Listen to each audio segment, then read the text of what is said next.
Hello বন্ধুরা, আজকে 30 মে আমার বার্থডে উদ্দেশ্যে আমরা চলে এসেছি দিমাপুর কেএফসি একটু ছোট্ট করে সেলিব্রেশন করার জন্য। এর আগে সেরকমভাবে সেলিব্রেশন কখনো করা হয়নি, কারণ ছেলেকে নিয়ে প্রচণ্ড রকম টেনশন এবং চিন্তাতে এমনভাবে পার হয়েছে যে সেলিব্রেশন করার কোনো কথাই মাথাতে আসেনি।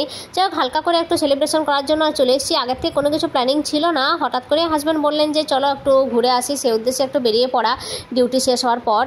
তো ভেতরে আমরা চলে এসেছি এবং পরিবেশটা বেশ সুন্দর, দেখে তো বেশ ভালো লাগছে। যদিও আমি ফার্স্ট টাইম আসছি এখানে, তো এখন মোটামুটি ফাঁকাই রয়েছে, দু একজন হয়তো রয়েছেন। আমরা একটু জলদি এসেছি, কিছুক্ষণ পরে হয়তো ভিড় হয়ে যাবে, জানি না আমি ঠিক। তো যাই হোক, এবারে এখানে আমরা খাবার অর্ডার দেবো বলে যাচ্ছি। খাবার অর্ডার দেওয়া হয়ে গেছে।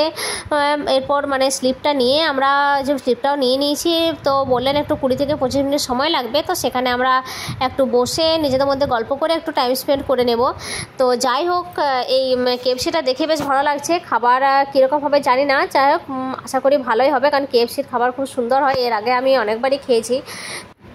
বেশ পরিবেশটা বেশ ভালোই লাগলো দেখে, বেশ চারিদিকটা বেশ সুন্দর।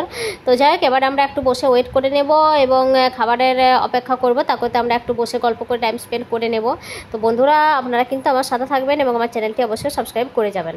সুস্থ থাকবেন, ভালো থাকবেন।